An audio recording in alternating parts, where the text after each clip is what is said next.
MLB Today podcast, August 29th, giving some reactions and insights from last night's game, but also touching on all the plays that I like for tonight. So, getting into it, Cubs Brewers, big series for that division title, and Tyone gets the Cubs off to a tough start, giving up a bunch of runs in the first five. Brewers never look back and get the win. Start the series off on a good note, and so we'll see if the Cubs can get some revenge today. Padres offense finds a way to make Adam Wainwright look good. He's been giving them up very consistently. Padres still find a way to get the win, but interesting note that offense I definitely see as still struggling. Even after a 4-1 win, it's like one night they look good, and then of course the next night the offense completely disappears. Red Sox and Astros, high-scoring game. Javier and Sale had just faced each other, and so matchups like that are when I'm starting to really look into the over. Hopefully I'll be able to point out these opportunities in the future, but interesting situation with the game today, so we'll get to that. Yankees beat the Tigers in a game where it's essentially a pick-em. They take care of business. The offense looks solid, a lot of late runs. And so hoping for more of the same today. We'll get into that later. Abbott and Harrison, Reds and Giants, they faced off in an under game, 4-1 Giants. Kyle Harrison, a new piece to the Giants rotation, has been very solid. Definitely someone I would look to back just about every time he's out there. Abbott has been good all season, but slipped away a little bit yesterday. Still a very safe under, and that's really the only way you can look with those two pitchers right now.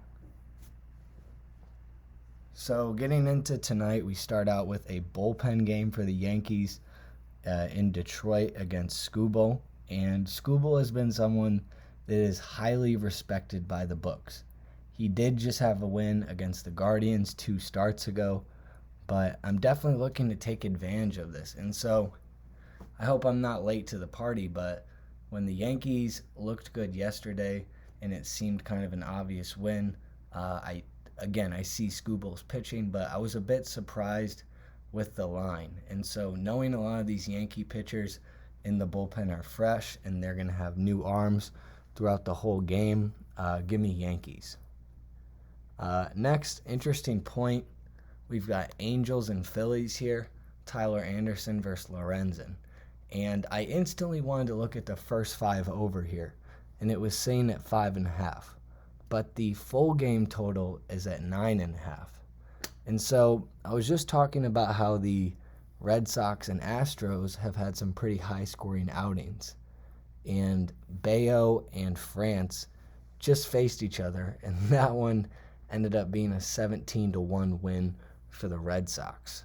So France will obviously be looking to rebound from that, and the Astros offense will be looking to score some more runs on Bayo. But the total there for the first five is only at 5 runs, even though we see the main total at 10.5.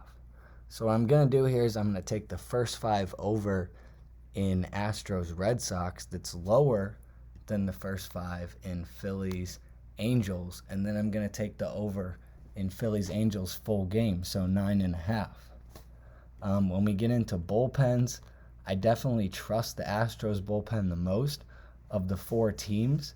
Obviously, the Red Sox have some problems, but we're not worried about the full game. We're just worried about the first 5 in that one.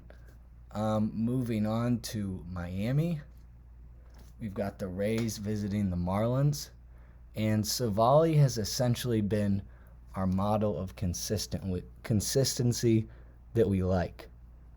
Sandy obviously hasn't had the season he had last year, but struggling at times. But 2 tough starts in the last 2 versus the Dodgers and Padres.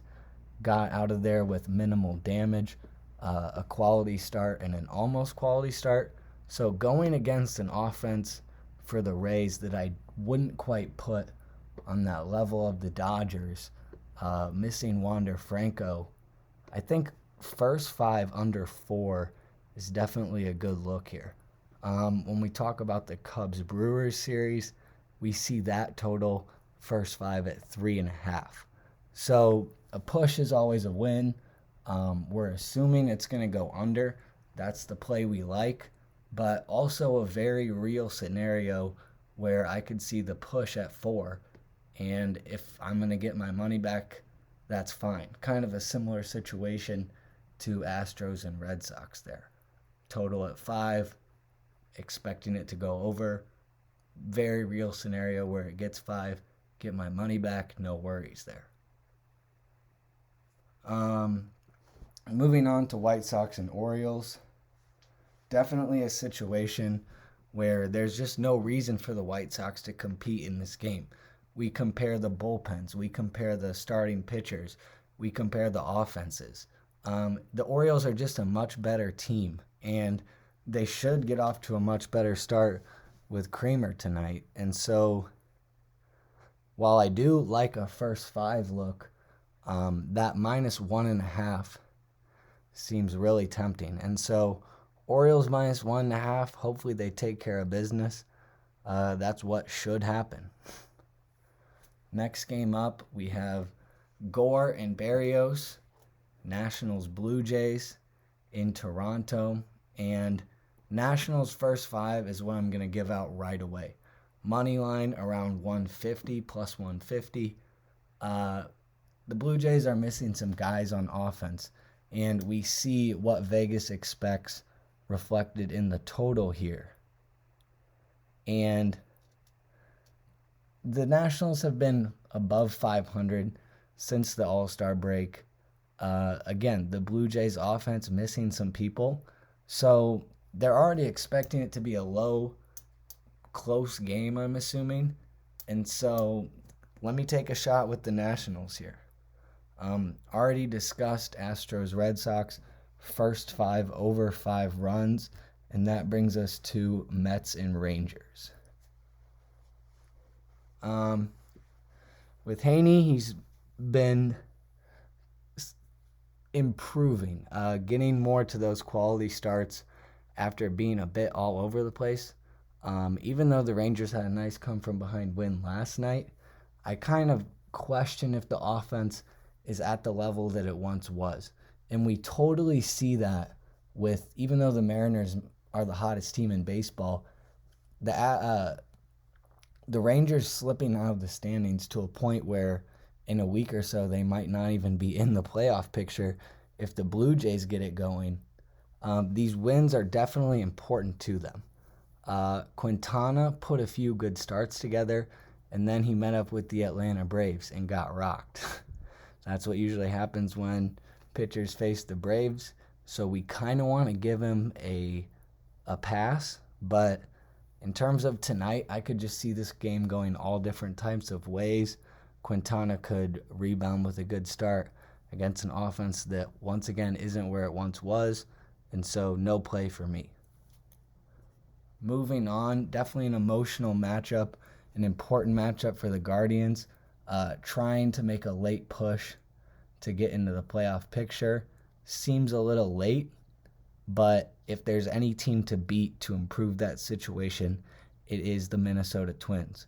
Pablo Lopez has been hot to say the least, but last outing out, 5 runs given up versus the Rangers.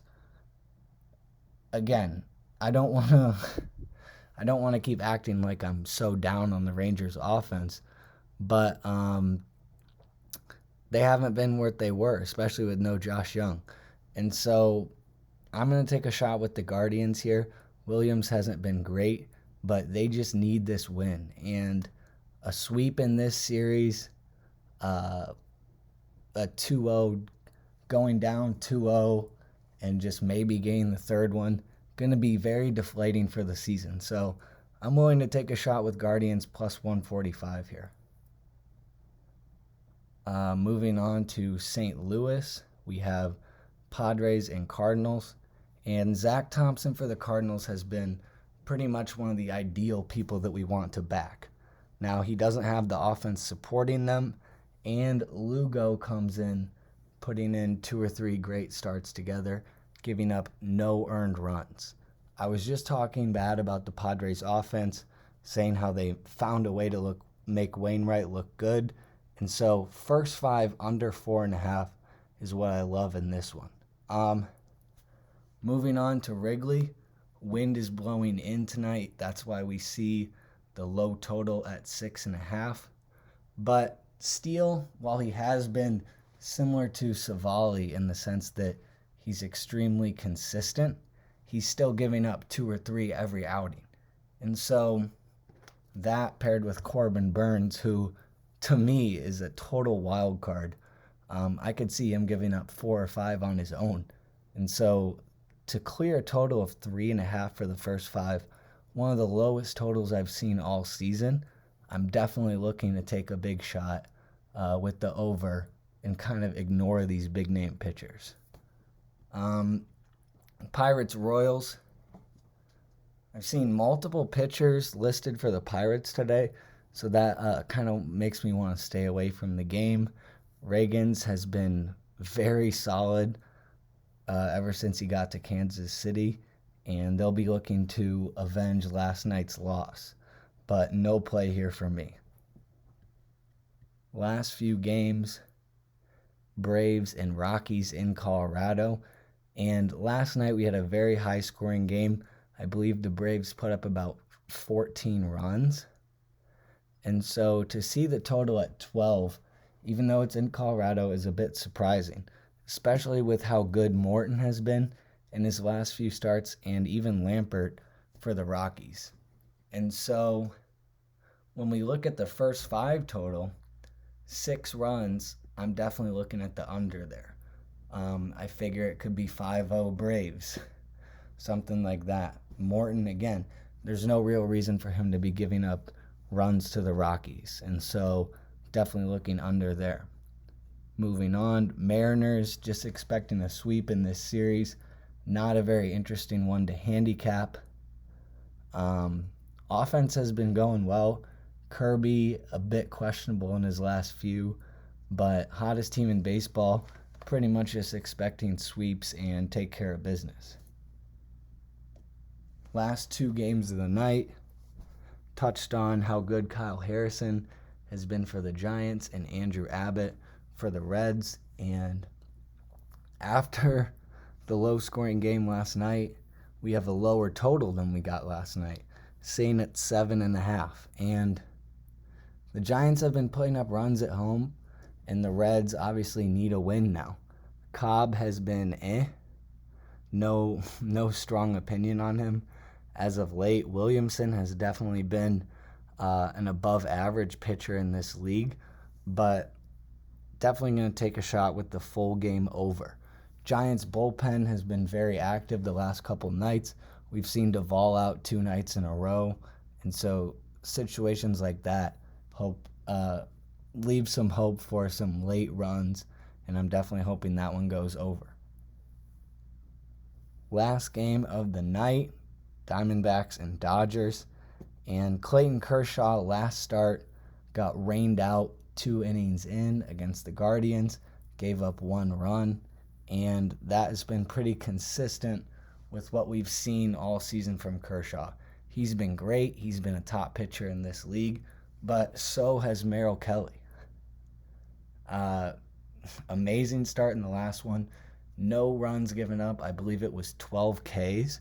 And so similar to him taking a shot with Gore and the Nationals in the first 5, when I can pretty much rely on that pitching, I'm going to do the same for Merrill Kelly in the very capable Diamondbacks offense here.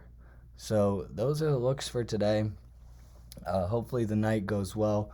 Hopefully everybody makes some money, and we'll be back soon.